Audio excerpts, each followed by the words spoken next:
Beneath the surface of the world we know, behind the flags of nations, the crowns of kings, and even the pages of history itself, there exists a story whispered through time, passed from hand to hand, and hidden in plain sight. It is a story of symbols and oaths, revolution and secrecy, brotherhood and power. It is the story of Freemasonry. Who are the Freemasons? Are they merely a fraternal society built around moral teachings? Or are they something more, an invisible hand shaping the destiny of nations? The truth, as always, lies somewhere between the official story and the shadows. To begin this journey, we must step back nearly 1,000 years. In the medieval period, cathedrals were the great monuments of civilization. Towers of stone and stained glass, constructed not just to honor the divine, but to pierce the sky itself. The men who built these wonders were stonemasons, craftsmen with secret knowledge of engineering, geometry, and sacred proportion. These skills were jealously guarded. To protect their trade, these masons formed guilds, where members passed knowledge down through tightly controlled apprenticeships and rituals. They traveled across Europe, building the physical framework of Christendom, yet they operated with a surprising degree of independence. Inside their lodges, hierarchy gave way to merit. Initiation, not inheritance, defined their path. It is from these traveling guilds that speculative Freemasonry would later emerge. By the 1500s, the world was changing. The Renaissance was stirring in Europe. Trade, science, and new forms of political thought were awakening. And inside the old lodges of stonemasons, a new kind of member began to appear. Not a builder of stone, but a builder of ideas. Philosophers, scientists, clergymen, and nobles. They were drawn not to the labor, but to the allegory. The transformation was subtle at first. The tools of the trade, compass, square, level, took on symbolic meanings. The lodge became a temple not just of stone, but of the human spirit. The goal was no longer construction, but self-construction, the building of moral character through discipline, reflection, and symbolic ritual. In 1717, this growing philosophical movement took a decisive turn. In a London pub, representatives from 4 lodges formed the Grand Lodge of England, establishing the first modern Masonic body. This act was more than administrative, it was revolutionary. It marked the birth of a global fraternity built not on family name or bloodline, but on shared ideals. Lodges spread quickly throughout Europe and the British colonies, especially in America. These lodges became crucibles for the Enlightenment. Inside their walls, ideas that would shape the modern world were quietly nurtured. Freedom of religion, equality of man, the rights of the individual. These concepts, controversial and even dangerous in their time, were discussed freely in the sanctuary of the lodge. Some of history's most consequential figures passed through those doors. Benjamin Franklin, a man of science and wit, was a proud Mason. George Washington, the first president of the United States, wore a Masonic apron during his inauguration. Voltaire, the French philosopher and critic of religious dogma, was initiated shortly before his death. Even Simón Bolívar, the liberator of South America, was said to be a Mason. The fingerprints of the Brotherhood are scattered across revolutions and republics alike. But it was not just their membership that intrigued the world. It was their secrecy. Freemasonry has always been a society shrouded in mystery. Its members take solemn oaths of discretion. Its rituals, rich with biblical imagery, theatrical drama, and layered allegory, remain closely guarded. The degrees of initiation form a spiritual ladder, from the humble entered apprentice to the fellowcraft, and finally the master mason. Each level carries deeper symbolism, requiring the candidate to undergo symbolic death and rebirth. It is a journey not just of knowledge, but of transformation. And beyond these 3 degrees lie even more elaborate systems. The Scottish Rite, with its 33 degrees, explores ancient mysteries and moral challenges. The York Rite delves into Christian esotericism and the rebuilding of Solomon's Temple. And there are many others.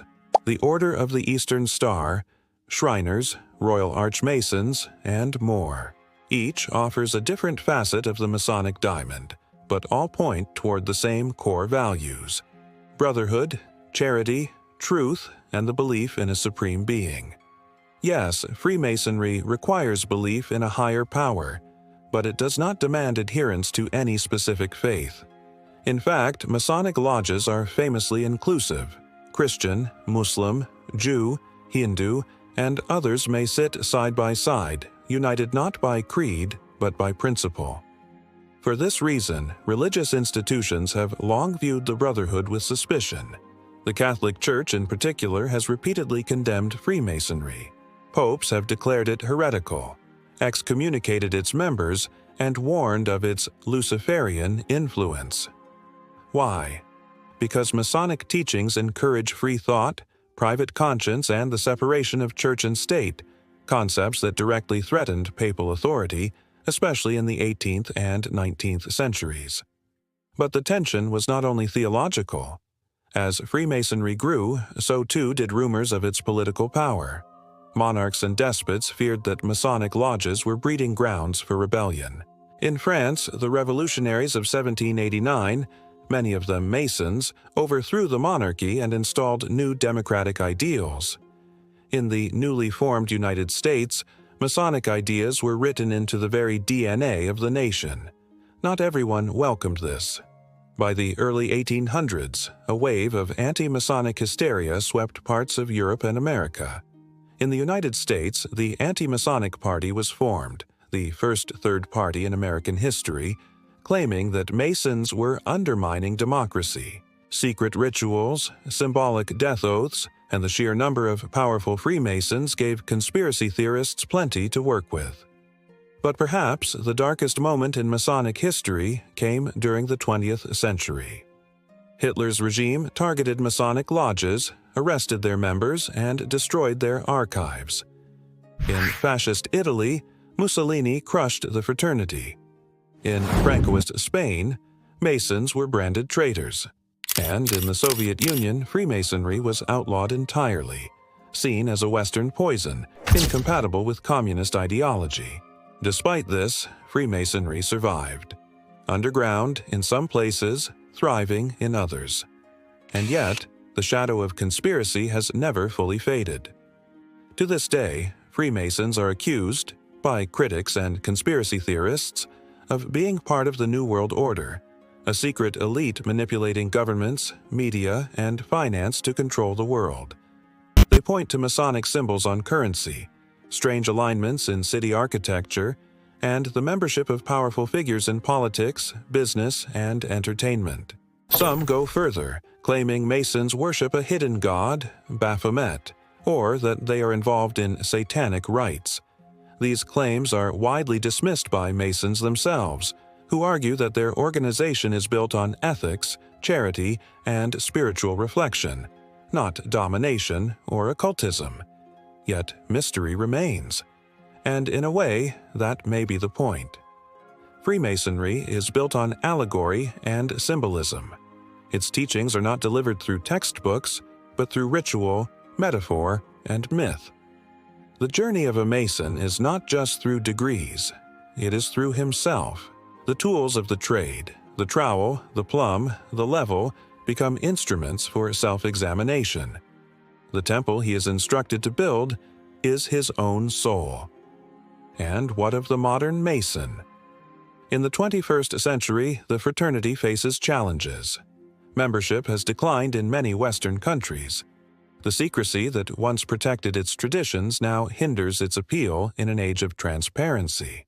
Many lodges have opened their doors, offering public tours, lectures, and outreach programs to demystify their practices. Others remain more reserved, believing that mystery itself is essential to meaning. Yet the brotherhood persists. It endures because its message, hidden though it may be, is timeless.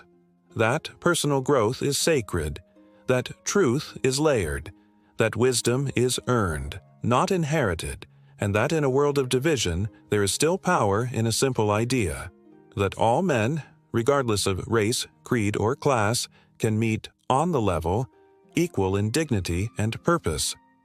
In every corner of the globe, in cities and small towns alike, Masonic lodges still meet, quietly, regularly, behind doors marked only by symbols. They conduct their rituals, pass down their teachings, and welcome the next generation of seekers.